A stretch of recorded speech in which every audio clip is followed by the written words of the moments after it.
Good evening, everyone, and welcome to the sixth installment of Science Stories. This speaker series highlights the work of science writers, illustrators, and other professionals who bring science to life through storytelling. It is brought to you by the McMaster Alumni Association and the School of Interdisciplinary Science. I'm Katie Moyse, assistant professor in the school and your host for tonight's event. It is my absolute pleasure to welcome Apoorva Mandavilli, an award-winning science journalist with the New York Times. No doubt many of you have seen Apoorva's byline on stories for the Times about COVID-19. She seems to publish pieces around the clock. Her work has also appeared in The Atlantic, The New Yorker Online, Slate, Scientific American, and Nature. In 2019, Apoorva won the Victor Cohn Prize for Excellence in Medical Science Reporting, awarded for a body of work over 5 years. She has also won awards from the Association of Healthcare Journalists, the American Society of Journalists and Authors, the Society of Environmental Journalists, the South Asian Journalists Association, and the Newswomen's Club of New York. One of her pieces, a feature about autism in women and girls, appears in an anthology of the best American science and nature writing. I could go on about Apoorva's many accolades, but I will leave it there and just say thank you, Apoorva, for joining us tonight. Thanks for having me, Katie. It's my pleasure. You have been covering COVID-19 for the New York Times, and I wonder if you could please describe a typical workday for us, if there is one. There isn't really one, but I would say most days I am either reporting or writing or both. Today, for example, I wrote 2.5 stories. It was an unusually busy day because something suddenly broke. I got access to a new document from the CDC that I thought really needed to be reported on. But I also was reporting on a study that's going to be out tomorrow. And I was doing an enterprise story on something else. So some days are incredibly busy. And later after this event today, I'll be doing a live analysis with some of my colleagues of the presidential debate, the last one. So today's a busy day. But there were days earlier this week, Monday, for example, where I didn't do very much. I caught up on my email. I read a bunch of papers. So just trying to figure out what my next move was. So it really varies. Okay, you seem incredibly productive, and it is mind-blowing to say the least. I want to step back now and ask you, did you always want to be a science journalist? And I wonder if you can tell us a little bit about your education and some of the early experiences that shaped your career path. Yeah, I didn't actually want to be a science journalist. I didn't even know it was a thing. I was going to be a scientist. I was getting a PhD in biochemistry at the University of Wisconsin, and I just knew that I was not having as much fun with it as I probably should be for something I would do for the rest of my life. I enjoyed it, but it wasn't something that really drove me. So I started to look around, and I got involved in a radio show that featured Deborah Blum, who's a Pulitzer Prize-winning science journalist. And I read her book, and it was like a lightning bolt, like, oh, this is a thing. This is a career that I could actually do. So I came to New York. I went to the NYU journalism program, which specializes in science writing. And it sort of, taught me some good habits and erased some bad habits that I had carried in from science, like writing in the passive voice and using a lot of jargon. It also gave me access to a network of science journalists all around New York, especially, but even elsewhere. And, since then I've been mostly writing for scientists, actually, and editing for scientists, as you know, Katie, because I was working at Nature for a while and then created an autism site for scientists. So it's really only with moving to the Times that I've sort of immersed myself full time in writing for the general public. All right. I wonder if you can tell us a little bit about Spectrum, this site that you created, and why you thought a site about autism research that was journalistic in nature was so important.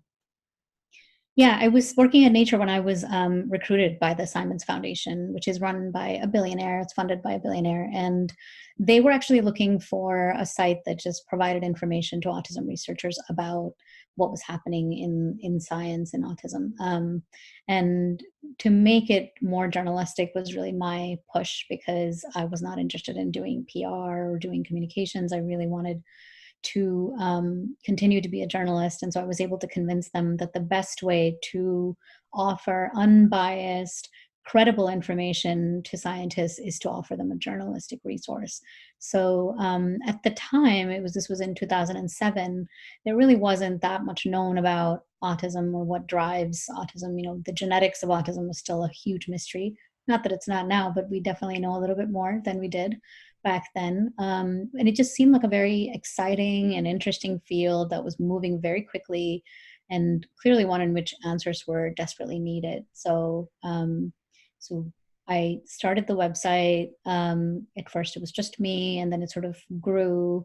And now it's actually 12 people, maybe 13 now, with some interns and lots of freelancers. It's a really thriving publication, and I'm really thrilled to bits to see it do so well. That's awesome. You mentioned not wanting to go into PR, and I wonder if you could sort of make a distinction between journalism and PR for all of us, and then speak to whether the line is maybe becoming a little bit blurry in recent years. Yeah, I think for some journalists, it's been really hard to stay just within journalism and not do any PR. And it's not really their fault. It's because there's less and less money in journalism. It's become really hard for people to find ways to make a living. There are fewer full-time jobs as journalists. And so when people are trying to pay the bills, some of what they do ends up being journalism. And then they also end up doing some things for for the communications offices of various universities, or writing things for pharma companies. And I understand why, but I do think it's very tricky to mix those things. And the reason for that is because ultimately, journalism in any form, even if it's science journalism, is about questioning those who are in power. It's about questioning people in authority and shining a light on what the truth is. And sometimes in science journalism, that's straightforward. It's just about saying, oh, this is the finding and these are the flaws.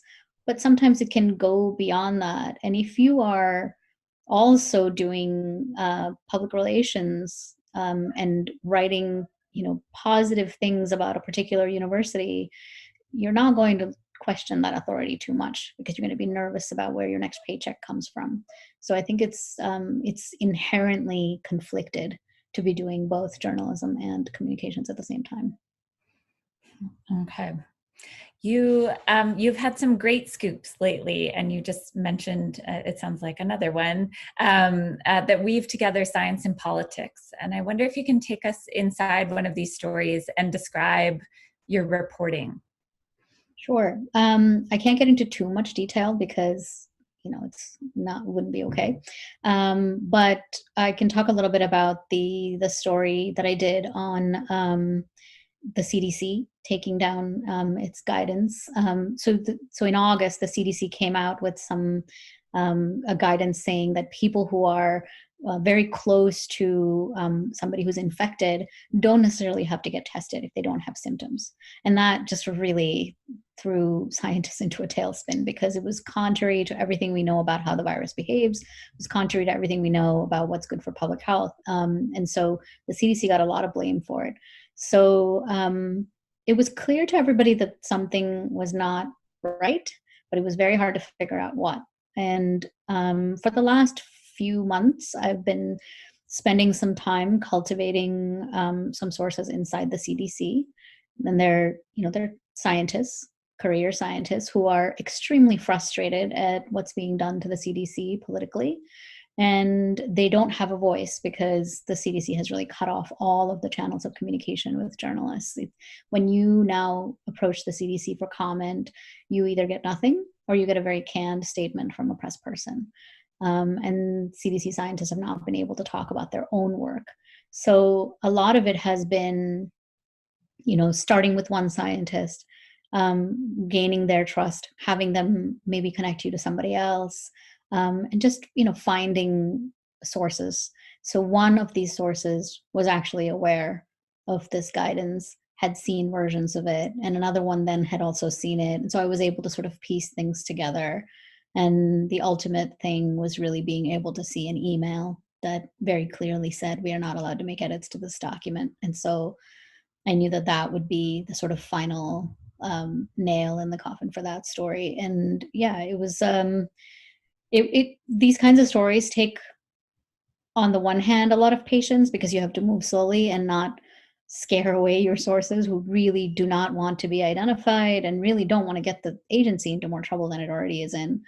But on the other hand, you're always working against the clock as well, because you know, it's the pandemic. You want this information out there so that the public can get the right amount, the right information about how they should actually protect themselves. And then there's also the sort of smaller side issue of sort of professional competitiveness and wanting to get the story first. So it can be tricky to balance all of those things. Mm-hmm. Some of the stories about COVID are just so complex. You know, the immune system, for instance, is so complex. How do you, and the stakes are so high, it's so important right now to get it right. So tell us how you make sure that you're getting it right when you're describing some really complicated science for a non-expert audience. I think you picked well when you said immunology, because honestly, I find that to be the most complicated. I've never really understood immunology very well. So I find it kind of ironic that I spend so much time writing about it now. I find it incredibly complex. But I think in some ways that makes me suited to reporting on it, because I'm not somebody who is so knowledgeable about immunology that I'm going to forget to ask the questions that the readers need to know answers to. So I approach it very much very close to how a reader would approach it. I ask the same kinds of questions that I think the reader would want to know the answers to. And the key really for me has been to have good sources. There are a few sources within immunology that I really trust, that I have been incredible at giving me time and really walking me through some concepts and helping me understand how it all works. You know, there Florian Kramer, Angela Rasmussen, Akiko Iwasaki. These are like people at the top of their game. They've been incredibly generous with their time. And I remember there was one call in particular with Michael Minna at Harvard. He spent an hour explaining to me how antibodies start out and how they are refined to be more specific. And it was very, very helpful. So the key, I think, is to be okay not knowing, is to be okay saying, I don't really understand. Can you explain that again? Is this what you're saying? Is this what it means? And to just keep asking until you actually understand. Okay. I know you think I know you think very carefully about sourcing, and you've already talked about the importance of good sources. Can you describe a little bit more what you consider when reaching out to sources and when choosing the voices that you ultimately highlight in your stories? Mm-hmm. Well, I think about it at multiple levels. One is, you know, who has the right expertise to comment on different parts of the story. So if I'm writing a story about an immunology concept, for example, and it has aspects to it about how viruses behave, then I want to talk to a virologist. But when I'm talking about the immunology, I want to talk to an immunologist. And then when I'm talking about how all of that plays out at a population level, I want to talk to an epidemiologist. So I really think about who is best suited to answer that specific point that I'm trying to get clarity on. How do I find the right people? I just actually do look at PubMed, see who's published in that area. It's been a little harder with COVID, obviously, because it's such a new field. And Twitter has been amazing for that. In the beginning, I will be honest, I relied on a few people, probably a little too much, because I knew they were good and I just kept going back to them. But now that things have slowed down a little bit, I'm really spending a lot of time trying to find newer sources, really widening my pool, trying to find people that are out there, but maybe just not as active on Twitter, or, you know, just not as maybe visible for whatever reason. And also I'm really trying to make sure that my list of sources is diverse in a number of ways, that I'm reaching out to people at all different stages of their career, but also I'm reaching out to people of all backgrounds, that I'm including people of color, that I'm including women. Some of that has to be very deliberate. If you just think, oh, but you know, I just want to get the best people, which is often what you hear when people are asked about diversity, there is something called recall bias. You're going to remember only the names that you last heard or last thought about. And those are often white men because they get the most attention to begin with. So including women or people of color takes a lot of extra effort. You have to be actually mindful. Um, I just wrote the piece that I wrote today, for example, is about mathematical modeling. And there are a lot of white men in that field who are very visible, but in fact, there are just dozens and dozens of amazing women who also do infectious disease modeling. But I don't necessarily know who all they are. So I asked on Twitter and I got more responses than anyone could possibly need. And in this piece that I just wrote today, that'll be out tomorrow, I ended up quoting two of the women that were recommended. So it takes some effort, but I think it's really worth it. That's great. Have you noticed any challenges with trying to sort of include diverse sources? Do you find, for instance, that a certain type of source is just more willing to talk to you or more available? Yeah, definitely. Men are always more available. I think it's because, especially now with the pandemic, childcare is just so complex. And earlier this summer, actually, I ended up tweeting about this because it was so striking. I reached out to 4 men and 4 women, and all of the men got back to me, and only one of the 4 women got back to me. And on the other 3 basically said, I'm busy with childcare because it was a Saturday, and totally understandable from their perspective. But I think women just have many more demands on their time. And it just has been much more difficult for them to make that time. There's also, bigger penalties for women and people of color who speak up and maybe put their foot wrong or contradict maybe a scientist who's very successful. So often, you end up getting, reaching out to women or to scientists of color who say, I want to comment, but I'm just too nervous to do it. I'm sorry. And you should talk to so and so. They're also more modest. So, you reach out to often a white male scientist who actually has zero expertise in that particular field.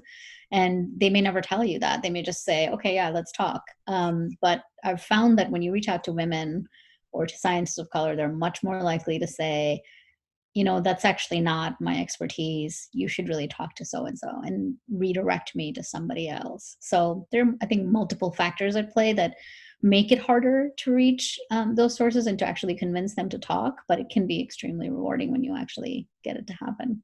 Mm-hmm. You've done a lot of work also to support diversity among science writers. Can you tell us a little bit about that work and why it's important? It's important for the same reason that having diversity among scientists is important. It makes for a richer, more interesting, more inclusive, more comprehensive look at whatever it is. So, for science, among scientists, it's important to reach out to a diverse set of people so that you get a really rich set of perspectives. And for science journalists, among science journalists, having a very diverse set of science journalists is important so they can actually think about a very wide range of stories. When everybody in a newsroom looks kind of the same, you get the same kinds of stories that come out. It's really important to have all kinds of different people. And by this, I don't even mean just race and ethnicity. I mean all genders, all economic backgrounds, rural, urban. It's really so valuable to have an extremely diverse newsroom so that you're coming at stories from every different perspective. So I started, I think it was either 2014 or 15, with Nidhi Subbaraman, who is now at Nature. We co-started this initiative called Culturedish, and it was really intended to enhance diversity in science writing. So it came out of an experience that I had going to the National Association of Science Writers meeting and not really seeing anyone who looked like me. It was a very sort of strange experience after, when you live in New York and you're around people who look all different ways, to go to a meeting and mostly just see a sea of white faces. It was extremely jarring. And so I wrote something about it and got this massive response with so many journalists of color who said, I've gone to that meeting and I didn't feel welcome, so I never went back. And it just seemed like a shame. So Nidhi was one of the people who reached out to me. I didn't know her before then. and we started Culturedish together. And then the National Association of Science Writers asked us to start a diversity committee. So we did that. And that's now on its third set of co-chairs. So it's done very well. It's become a permanent part of the organization. And obviously not this year because of the pandemic, but every other year, the diversity committee has hosted a mixer at the start of the conference so that any journalists of color can, make some contacts and not feel completely alone and lost at the conference. It's also brought, other people together. One of the really awesome things I think that the committee has done is offered scholarships to journalists who are just coming up, minority journalists who are just starting to get started, because for a lot of them, the ability to take an internship really depends on money, because they come from backgrounds maybe where they can't afford to do one of these internships that pays nothing. So they end up not taking internships at all. So we basically made it possible for anybody who can get an internship to get a $5,000 stipend and help support them through the summer. And there are now 3 of those given out each summer. So that's made a big difference. So there are just some concrete steps that the committee has taken to improve the pipeline a little bit. That's great. I want to just invite everyone to please feel free to submit questions, and I'll try to get through as many as we can. I suspect we'll come back to this topic a little more, but right now I want to change gears and ask you, what's your favorite story that you've written and why? Yeah, that's a really tough one. I mean, that's really, I actually thought about whether I can answer that one, and it's been pretty difficult to think about. I guess the one that you mentioned earlier, about women with autism, I think of that story a lot, even now, even though it's been several years since I wrote it, because the characters in it, the people in it, just really spoke to me.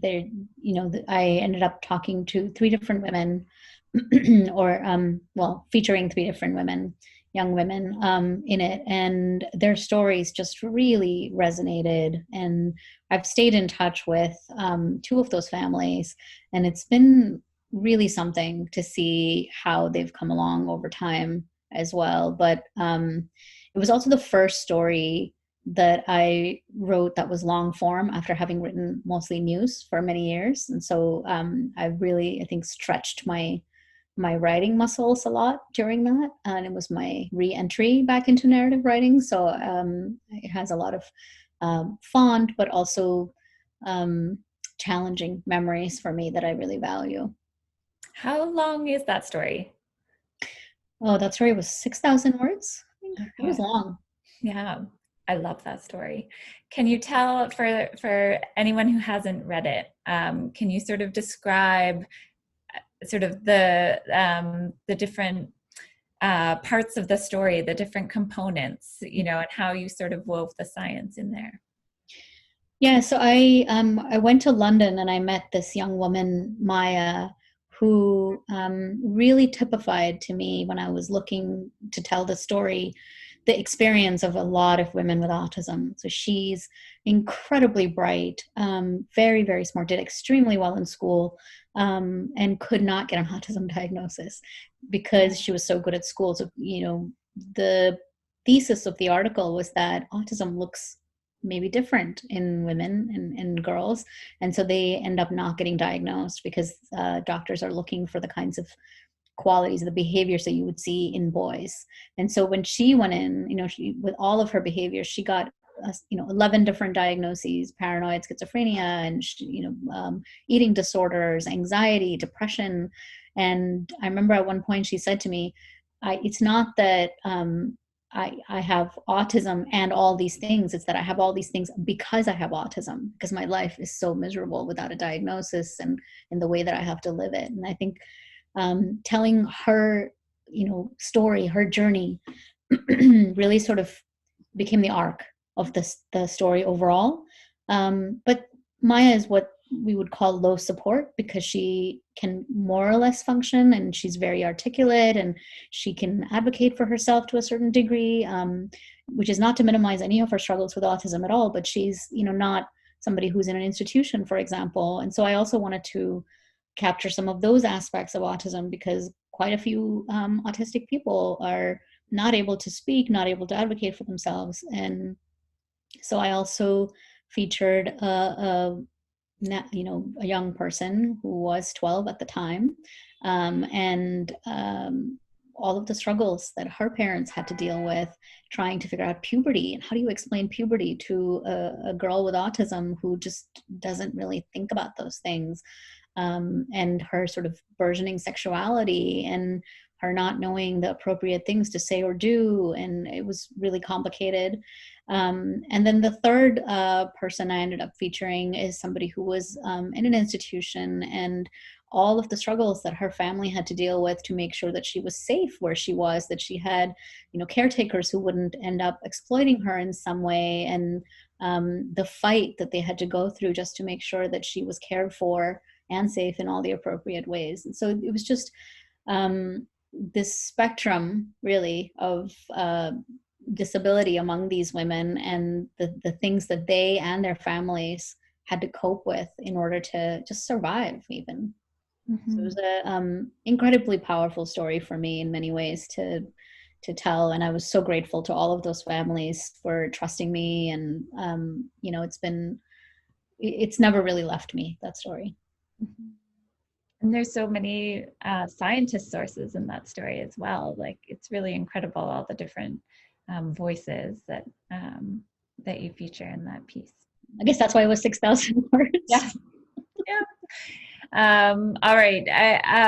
Which of your stories has sparked the most, I'll say discussion, but maybe a better word is controversy? And how do you sort of engage with commenters, if you do, without letting it sort of take over? Yeah. There was one either last summer or the summer before about Lyme disease that was extremely controversial. But you know what? Let's actually not talk about that one. There was one I wrote earlier this summer, actually in August, about kids and infection risk. And I have had people tell me that I am responsible for the entire country's children not going back to school. And I have ruined an entire generation of children because of that article. And that article was apparently cited by many school districts in deciding not to open back up. I don't really know what to say to those kinds of comments. I think I'm doing my job. I try to be responsible. I try to talk to scientists and put things into context. In this particular case, there was a problem with that study, which didn't become obvious until much later. So a lot of, and I think that that particular topic, kids and schools and whether kids are safe and whether kids transmit, it's become just this lightning rod and very polarizing. And interestingly enough, it's polarized around quite political lines, with Democrats who don't want to send their kids back to school and Republicans who do. So there were a lot of accusations of bias and all kinds of agendas. And I tried to engage as much as I could, because I recognize that a lot of those comments are coming from a place of anxiety and worry, and people who really want answers for their children and are sick to death, worried about the pandemic, worried about making the wrong choice, worried about either sending their kids back to school and having that be unsafe, or deciding not to send their kids back to school and having the emotional fallout from that be worse than the actual risk from the coronavirus. So everybody's just really on edge. And I think I've just tried to bear that in mind as I've engaged with them, that it's not personal. It comes from a place of fear. And occasionally people get too out of line, and then I either mute them or block them or don't respond to their emails anymore, or whatever the case may be. Okay. You mentioned the piece about Lyme too, and I wonder if you can describe that very briefly for us. Sure. So my son got Lyme disease, and he had got some antibiotics, and I was just curious about the whole thing. So, being the science journalist that I am, I dug in and I found that there's actually very little support for what people call chronic Lyme disease. And so I ended up writing a piece And the headline to that, which I did not write, by the way, but most journalists don't write headlines to their own stories. But it said something like, "My son got Lyme disease and he's totally fine." And I have never gotten so much hate mail in my life. People saw that as being dismissive of their experiences, which I was not trying to be. I think there are a lot of people who have, really severe symptoms of something and are clearly not well. But the piece was really talking about how the idea of chronic Lyme has gotten sort of taken over by all these charlatans who recommend months of antibiotics, which can actually be more dangerous than any of the symptoms. And I think it really set off this fury among a lot of women, especially, who felt already like they are not taken seriously by the medical establishment, and that the piece was saying basically that their experiences are not real. And so I think it really made them very, very angry. I was inundated with emails. I got hundreds upon hundreds of emails. I found out later that apparently people had posted my information on Lyme Facebook boards and said to go after me. Somebody actually distorted a picture of my family, made my son's face look like he was a zombie to imply that that would happen to him down the line. It was really horrific. They also found my personal Instagram and started making all these nasty comments about my husband and my kids, so I had to lock that down. It was very unpleasant, but again, I just had to disengage at a certain point. I answered probably the first 50 or 60 emails, but at some point, when you start to get 800, 900 comments and emails and whatever, it's not sustainable. Mm-hmm. There is evidence that public trust in science has been declining. Now, this is based on numbers pre-COVID, and there's actually some newer evidence that suggests COVID has boosted trust a little bit more. But pre-COVID, trust was declining and skepticism was growing. And I wonder if you could tell us what you think the role of science journalists is here. And that line perhaps between the public and scientists themselves. Yeah, I think the role of science journalists is to, like any journalist, is to tell the public the truth. And I was actually talking about this earlier today with some grad students at NYU, science graduate students. But I think one of the misconceptions among scientists when they think about science journalists is somehow the idea that scientists and science journalists are partners, and that we are going to collaborate to bring science to the public. And that's actually not at all what a journalist's job is. So I hear a lot from people who say things like, "Why did you write this? We said something different before, and now you're going to make the public lose faith in science and in scientists." Or if you write anything negative about a scientist, you can get those kinds of messages. But I really think that's a misunderstanding of not just of how journalism works, but of how the public thinks. I don't think that anybody is dumb enough to not realize at some point that they have not been told the truth. So I think it's most efficient and really the best way forward to be transparent from the start. So at the beginning, to already say, we think this is what's going on, but we're not sure. We think that this is how it works, but the evidence isn't all there yet. And to be really upfront with the caveat, so that when you do end up contradicting yourself later on, you don't look like you've been lying. You just look like you didn't know for sure before, and you said that, and now you do. I think especially because science is such an iterative process, we can't really make any sort of bland statements without all the caveats. So I think that as long as scientists are willing to be upfront about their work and the limitations of their work, then it's easy for science journalists to, tell the truth and still have the public trust them. But when they start to hype their own findings, that's when things fall apart. Mm-hmm. You use the word iterative, which is such a perfect word to describe science, and there's so much nuance there. But it seems like readers' attention spans are maybe shrinking, and we're just, there's so much information out there.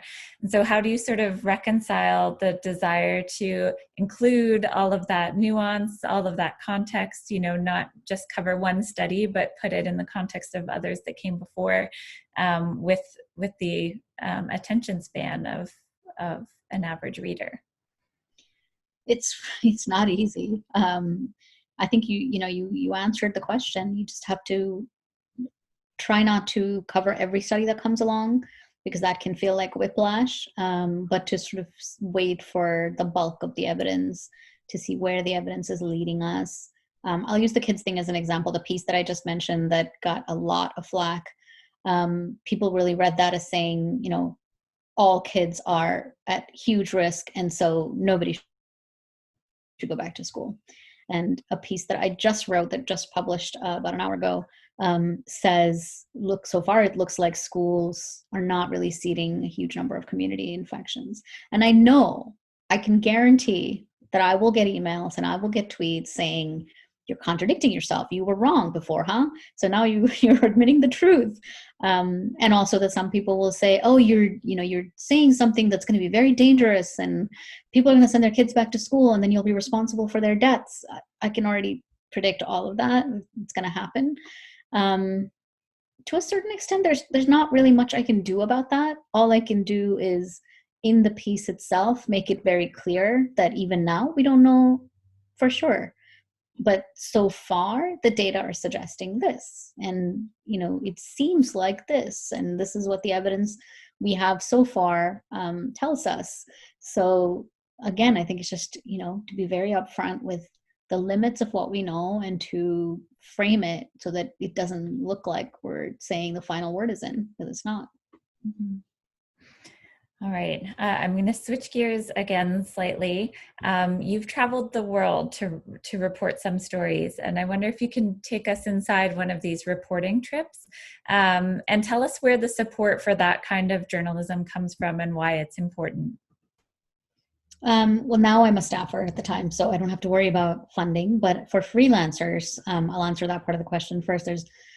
There are some organizations that will support that kind of journalism, where you have to go on a international trip perhaps and report it out first. It can be very tricky because you're trying to get money for a story that hasn't actually been commissioned yet often. So you don't have a publication that's willing to foot the bill, and you're trying to get a publication interested to begin with. So I did this for a story I did on Bhopal.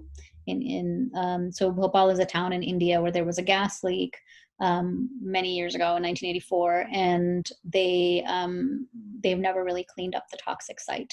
And so over time, the chemicals that were left behind have leached into the groundwater and are now starting to possibly affect the health of all of the people who live nearby. So I sort of discovered this story because I grew up in India. I had heard about the gas leak, and I was just interested actually at first in looking into what the aftermath of the gas leak was. And then when I found out about the groundwater contamination, I knew it was a really important story. But I also couldn't imagine who would run that story without fully knowing me or knowing my work, because it's not exactly the most sexy topic in the world. A small town in India with a toxic waste problem. As my editor eventually at The Atlantic, Russ Anderson, said, it was a bleak story about a bleak place where some really bleak bad things happened. So it's not the easiest to get a lot of support for a story like that. But I ended up applying for a grant from the Pulitzer Center for Crisis Reporting, and they paid for all of the travel expenses. And to get a grant like that, I had to basically tell them that I had, a couple of magazines that were already interested. So I had to get letters of interest from the Atlantic and from the Washington Post and a couple of places, and say that those editors had said that they would, you know, buy the story, basically run it if I went and did the story. So the Pulitzer Center was extremely generous. They gave me the money I needed. I hired a photographer, and I went on a 10-day trip to Bhopal, India, and spent a whole, the entire trip basically in one alley. I spent a couple of days trying to find the right people for the story. The scale of the story was so big because the number of people who died and were affected is close to 500,000. And when you start to get to those kinds of numbers, it's really hard for people to actually grasp the horribleness of it all. And so I wanted to tell the story as zoomed in as possible. So I spent all my time on this one street, getting to know all of the people on that street. I went there every day in the morning and spent many hours there. And then, sort of charted what their lives have been like and all the health problems that they have had, and tried to tell the story through their lives, but also sort of pulled back and told a bigger political story of the inaction by the government, the corporate malfeasance, the US government washing its hands off of everything. So it's like many, many, many people, many institutions and organizations have let these people down. And so they're still waiting for justice. So it's a story that I'm really proud of, because I think it's a story that had not been told in the West. And I think those people really need justice. So it was really an honor to be able to go and talk to them and tell that story. Were people very willing to talk to you? Did you have to convince them? Yeah, it's a great question. Some of them were too willing, because the gas leak has been a story within India for so many years, and so they're used to people coming, especially around the anniversary of the event. And so when you go through the activists, they trot out these people who have very well rehearsed stories. They're real stories, but they've told dozens of journalists these stories already. So I was trying to look beyond that, and I think being there for 10 days really helped with that, because I wasn't just sort of parachuting in for a day and getting some quotes and leaving. And that's something that I think I really value. I try to do that for all of those kinds of long form stories, is I try to spend really solid amounts of time with the people in my piece, and not just, okay, you've got a paragraph at the beginning and a paragraph at the end, and the rest is going to be just, filler and talking heads. So I think I was able to win their trust because I spent so much time with them. I'm also from India, so I can speak the language. I wore Indian clothes. I sat on the floor and talked to them, and bonded over our kids and whatnot. So I think by the time, they were really friendly and very affectionate, actually, and very loving, and were happy to talk to me. On the topic of language, at Spectrum, you felt strongly that our stories should be translated into other languages. And I wonder if you can speak to that a little, why, in terms of trying to reach diverse audiences, why language is an important consideration, what we can do about it.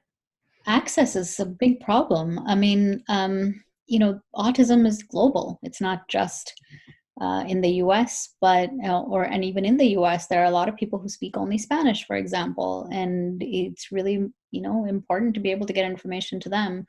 And even in very modern countries like France, there's very, very little information on autism. And that's something that we were hearing from the scientists that we work with. So the Spanish translation actually happened with very little input or work from me. It was a Spanish website that reached out to us and offered to do translation of the articles for their site. And so we were really happy to do that. The French one we did on our own, and there's also a Romanian one, which seems really random. But yeah, I think, it's hard to do because it's complicated scientific information, so you want to make sure that the what you're putting up there is accurate. But at the same time, the need is so large, and it's such important information that needs to get out. So it's been good to do that. I think the French one in particular has made an impact in France, because there just was very little information available.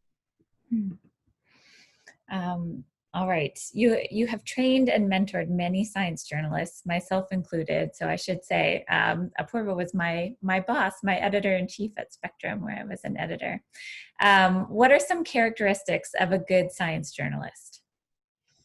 Curiosity, I think, is number one. I think you have to be willing to ask a lot of questions about how things work, and be willing to keep going after those answers if they're not easy to find. So curious, persistent, fair, and balanced. I think those are some good ones. In terms of fair and balanced, how that seems to be maybe a little complicated now, when it comes to COVID, perhaps. And maybe I'll mention another article you published recently about the Great Barrington Declaration. I wonder if you can tell us a little bit about what that declaration states, and your article is about how it's worrying public health experts. So I wonder if you can take us inside sort of that debate so we can learn a little bit about balance, or that fairness that you mentioned. Yeah, I think it's really important not to equate fairness or balance with both sidesism and giving both sides equal space. That's not necessarily what's fair to the reader. It may be fair to the people in the story, but it's ultimately, you should always, as a journalist, be guided by the reader. And what the reader deserves is not just the truth, but the context of the truth. And so for a story like on the Great Barrington Declaration, this is a group of scientists they're all scientists, and a couple of them are actually epidemiologists, but they're not infectious disease epidemiologists. They're not public health experts. They have no experience in implementing any public health programs. So when I was approaching that story, it was very important to me to not have them just described as experts, but to be very clear about what exactly they know and don't know. Because there was also a competing declaration called the John Snow Memorandum by people who are experts in public health and infectious diseases. And so what I did not want was to say, on the one hand, these scientists say, on the other hand, these scientists say. I think that would have been extremely dangerous and not particularly fair. So the way that we approached that story, I wrote it with a colleague, Cheryl Gay Stolberg, but the way we approached that story is we talked probably for over an hour, I think almost an hour and a half, with one of the lead authors of the declaration. And then I talked to a bunch of people who signed on to it. And it became very clear that their starting point is something we can all relate to, which is lockdowns are awful, social distancing is awful, it's lonely, it's horrible for grandparents, it's awful for kids who can't go to school. But their solution didn't make a lot of sense. And so the way that I thought about the fairness and the balance in that story is to say, okay, so these are their goals, but then when you actually ask them how they would go about doing it, they don't have any of the details. So in that case, I'm not taking pot shots at them. I'm not making them look, I'm not telling the reader they're idiots or they're evil or any of that. It's using their own statements, using their own words to illustrate, to show the reader they don't actually have a plan. And to me, that was a fair and balanced way of approaching that story, of giving them a voice and yet making it very clear to the reader that their voice isn't one that should have the same authority as these other public health experts. Mm-hmm.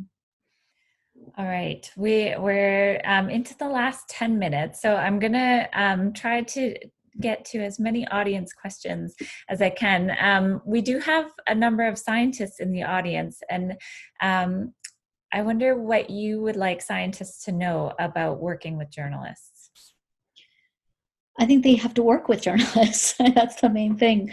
I think, what I said earlier about not seeing journalists as their pals or their collaborators, but rather understanding that journalists have a role, but that we can work together to a certain point, in the sense that, when journalists reach out to you, answer the phone, answer the email, make time to talk to journalists, and really see communicating the science as part of your job and not a separate thing. That your work, what you do, is part of it, but describing that work, whether it's through a journalist or directly to the public, is also part of your job.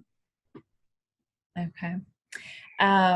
There's a good question here about how you know when a story is done. And I guess if I can add a little bit more to that, just how do you know when you've got it right? I'll answer the second one first because it's easier. When you've got it right when you start to hear the same things. When you've talked to enough people that you're now hearing the same thing repeated over and over, you don't really need to keep reporting. So that's how you kind of know you're done. But how do you know you're done with the story? That is it's like a dagger, that question, because it's really hard. If you're somebody who likes reporting, like me, you just want to keep reporting and put off the writing as long as you can. But actually, at some point, it's important to sit down and write the thing. And again, I think when you have the story and you're done, when you kind of know what the story is, when it starts to sort of speak out in your brain and start to write itself in your head as you're walking around. When the lead starts to come to you and paragraphs start to come to you, you kind of know, okay, yeah, all right, I guess I should sit down and just write it now. So that was another question about how you start a story. And do these things come to you while you're doing other things, or are you sitting looking at a blank page? How does it typically happen? Both. When I'm on deadline, I don't have time to walk around and think about how to write something. So it really depends whether it's a deadline news story or if it's a long form narrative story. For a deadline news story, I am often just sitting in front of the screen and going, okay, I got to write this thing now. And trying to do it as quickly as I can. I've written a news story in as little time as 30 minutes. So, I don't have a lot of time to think about my voice or how I want to phrase things, just getting the news out there. And for narrative stories, the distance really does help. For those stories, I like to sort of marinate in everything I've heard and, really take my time. And often, if I'm talking to people, if I'm talking to my husband or I'm talking to my friends, and I start to find that I'm repeating certain stories, that those start to seem like, oh yeah, those should probably be, maybe that's my lead narrative, or that's my that's like a very important moment in the story, or so I start to see what when I step away from it, what floats up into my consciousness, and that can often dictate the tenor of the story. Mm-hmm. Okay. You mentioned earlier that you are doing a live analysis of the debate tonight. And you mentioned that science is quite likely to star in the discourse. That's kind of new for an election. But why do you think COVID is so political? And I guess even just with respect to some of the different agency moves, there are some questions about why you think it's so political. What are your thoughts there? It's political, like everything else has been political. I think this administration has often been anti-science. They don't have a huge amount of respect for scientists as independent and entities of their own. They see scientists as serving a greater political purpose, and so I think that has dictated a lot of the conversation in the United States. Almost everything has become very polarized over the last 4 years. There's huge divisions between people in terms of anything that they believe in, their religion, their philosophies, whether Black Lives Matter, every single thing. And so the pandemic has been no exception to that. I think it's really shown up as yet another thing that becomes really polarized. I think when the president doesn't show willingness to wear a mask and doesn't openly say that masks are a good thing, or sometimes says it and then sometimes doesn't, people get mixed messages, and it's easy to choose then which one you want to believe in. If a mask seems to now suddenly represent a symbol of masculinity, or something being macho, or it's now become a symbol of your freedom being taken away because you're being told to wear one, it starts to take on all these other things that are simmering under the surface that actually have nothing to do with the pandemic. They've just now become part of the greater political divisions in the country. Okay. I have a question here, someone agreeing with you that Deborah Bloom is a wonderful author, and asking if there are any other journalists that you recommend following. Maybe you can name a few if you're comfortable. Sure. I mean, it's hard to only pick a few, in fact. I think there's so many. Ed Yong, obviously. If you're interested in infectious disease specifically, I would also recommend Helen Branswell. Roxanne Kamsey is amazing. Who else? Let's see. Maggie Kurth Baker, Carl Zimmer, Virginia Hughes. Yeah, that's a quite a few to begin with. That's wonderful. And just one final question. You mentioned earlier that journalism in general is sort of facing a lot of challenges right now. Why is good journalism something we should all cherish right now and support? Good journalism is essential for democracy. If you don't have anybody watching the people in power, we're lost. Might as well pack up and go home. Yeah, I think it's absolutely an essential pillar of democracy. And even science journalists, if you think about this pandemic and the amount of watchdog work we've had to do to hold agencies like the CDC and the FDA accountable and see what's actually happening within those organizations, you wouldn't have any of that information. You wouldn't know how to really protect yourself from the pandemic without that information. So I think journalism is absolutely essential. All right. With that, I would like to sincerely thank you, Apoorva, for sharing your time and expertise with us tonight. I'd like to wish you good luck with the debate analysis. I'm sure many of us will be watching. And I'd like to thank everyone who joined us tonight for coming to another installment of Science Stories.